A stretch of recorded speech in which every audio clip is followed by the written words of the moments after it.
완전 망해가지고 빚이 한 1, 2억 있어. 이거 파산되냐? 무조건 됩니다.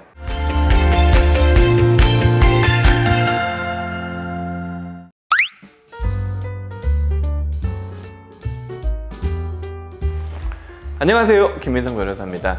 이번 시간에는 코인에 관련된 가상화폐 투자에 관련된 얘기를 해보려고 해요. 그 다음에 앞으로도 한 4편에 걸쳐서 가상화폐 관련된 얘기를 해보려고 합니다. 개인의 생에는 트렌드가 있어요. 파산도 마찬가지고 이 도산법에는 트렌드가 있어. 제가 이 일을 한 8년 정도 했었는데 그때만 해도 급여소득자가 사업소득자보다 훨씬 많았고, 코로나 전에 대부분 뭐 돌려막기 하거나 아니면 사기 당하거나 장사하다 망하거나 뭐 이런 식으로 해서 평범하신 분들, 나이대로 치면 한 40대 50대 이때가 제일 많았던 것 같아요.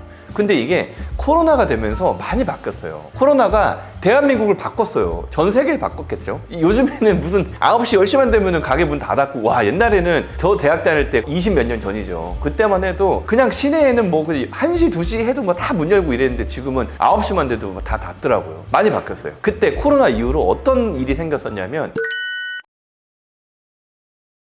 젊은 사람들이 엄청나게 회생을 많이 했습니다. 그때 왜 그랬느냐? 주식 엄청나게 올랐죠. 그죠? 돈을 막 푸니까. 그 다음에 코인 엄청나게 올랐죠. 부동산 엄청나게 올랐어요. 코로나 되고 확 떨어졌다가 미친 듯이 올랐단 말이에요. 그때 벼락거지란 말이 유행을 했어요. 저도 벼락거지의 어떤 포모를 느꼈어요. 왜냐면 주변에 있는 사람들, 뉴스에 나오는, 아니면 뭐 흔히 그냥 카더라를 보면 부동산 사면 2배, 3배, 코인 사면 뭐 10배, 뭐 이런 식으로 해가지고 엄청나게 많이 올라가지고 거기에 편승하신 분들 중에 망한 사람들이 되게 많았단 말이에요. 그래서 그때 젊은 사람들이 회생하러 많이 왔고, 이게 조금 줄어드나 했어요. 코인 관련된 거는 생각보다 많이 이제 좀 줄어들었는데,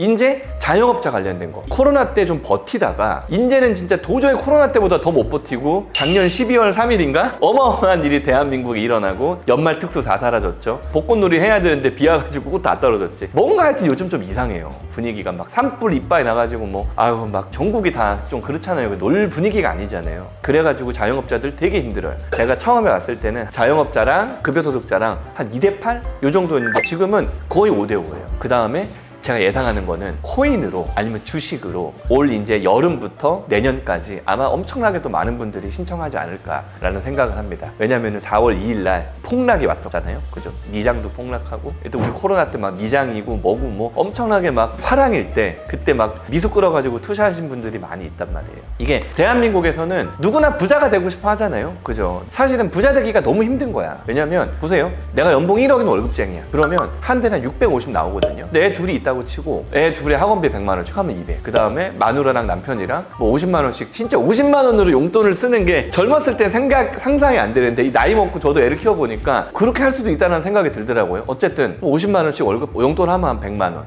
그 다음에 뭐 생활비, 뭐 밥값, 뭐 무슨 뭐 통신비, 뭐 이런 거 하면 한 100만 원 해서 쥐어짜면 400으로 아마 살 수 있을 거예요. 그럼 250씩 그죠? 한 달에 저금하면 1년에 3천. 그 다음에 이거를 원금 기준으로 10년을 모으면 3억. 3억이면 그때 되면 집값 또 올라 있겠죠. 지금 기준으로도 3억이면 서울에 있는 웬만한 집의 3분의 1 가격밖에 안 됩니다. 그러니까 너무 부자 되기가 힘든 거야, 대한민국 사람들은. 그러면 뭐 하겠어요? 투자하겠죠, 투자. 그 투자가 뭐가 있어요? 주식, 코인, 부동산 이런 것들. 근데 부동산은 덩치가 크니까 투자하기가 힘들고, 주식이나 코인 하는데 주식은 좀 기다려야 돼. 코인은 바로바로 결과가 나와. 그래서 젊은 사람들이 코인을 많이 하는 것 같아요. 저희 변호사들도, 젊은 변호사들은 코인 되게 많이 합니다. 되게 많이 하고 지금 다들 엄청 슬퍼하고 있어요.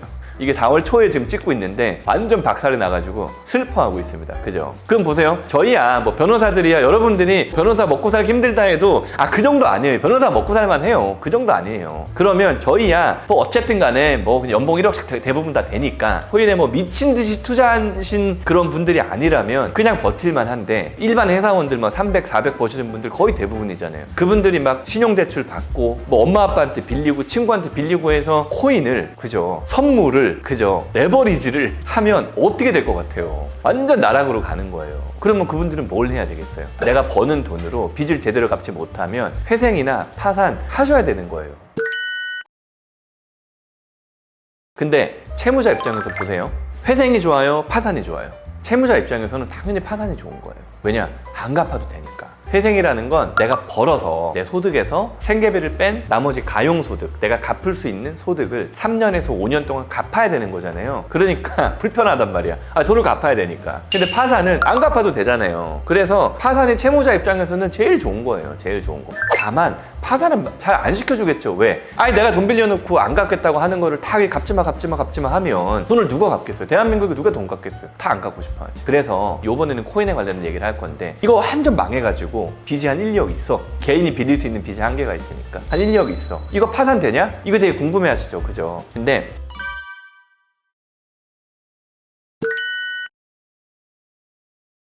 파산은 무조건 됩니다. 코인이고 주식이고 상관없어요. 파산은 무조건 돼요. 다만 면책이 안 돼. 면책이. 이게 무슨 얘기냐 하면, 변호사는 사실 여러분들이 만날 일이 많이 없잖아요. 의사는 맨날 만나잖아요. 의사는 아픔 없는 병원 가니까. 파산이라는 건 의사가 내린 진단명하고 비슷한 거예요. 진단명. 면책이라는 건 병을 치료하는 결과예요. 결과. 병이 나은 거 다시 갖고 오면, 내가 빚이 엄청 많아, 변제불능의 상태에 있다라는 걸 법원이 자료로 확인을 하고, 너 청산 가치는 1억인데 빚이 3억 있다고? 오케이, 너 파산해 라고 파산 선고를 내려주고, 면책은 그 다음 얘기인 거예요. 면책은 어떤 말씀인지 아시겠죠? 이 채무자회생법을 보면 면책 불허가 사유라는 게 나오거든요. 그 중에 3호를 보면, 채무자가 과다한 낭비 또는 도박 등을 하여 현저히 재산을 감소시키거나 과대한 채무를 부담하는 행위, 요거예요. 요거. 그래서 주식 투자, 코인 투자, 각종 사행성 이런 소비들은 아마 과다한 낭비가 될 거예요. 그래서 제가 최근에 면책 불허가 난 것들을 보면 조금 너무하다 싶긴 한데, 부동산 투자 잘못해가지고 수십억의 빚을 못 갚는 경우들이 있잖아요. 상가 이런 거 막 10개씩 샀는데 막 다 경매 넘어가. 이자 낼 돈도 없고, 뭐 무슨 분양도 안 되고, 매매도 안 되고, 세입자도 뭐 다 돈도 안 되고 나자빠지고 있고, 그러면 내가 이자 낼 방법이 없잖아? 그래서 경매 넘어가면 이게 뭐 상값에 나가겠습니까? 그러니까 수십억의 어떤 금융기관에 손해를 끼친단 말이에요. 그래서 얼마 전에 대구지방법원에서 관련해서 이제 개인 부동산 투자자한테 저희가 파산 면책 신청을 냈는데 면책 불허가 났어요. 그래서 이제 다 경매 넘기고 남은 그 채무들을 회생으로 지금 다시 들어가고는 있는데, 이런 식으로 조금 뭔가 채무자가, 개인 채무자가 뭔가 불량해 보이거나 불성실해 보이거나 이 채무를 그냥 면책시켜주기에는 채권자가 너무 억울해 보이는 경우에는 뭐 각 법원에 따라서 면책 불허가 나는 경우들이 많이 있어요. 그런 경우는 사실은 변호사님들하고 아니면 이 대리인 사무실하고 파산 신청하기 전에 상담을 많이 해봐야 되겠죠. 그러면 코인은 파산이 무조건 안 되느냐? 또 그건 아니에요. 저희가 파산 면책 신청 중에 면책의 결과가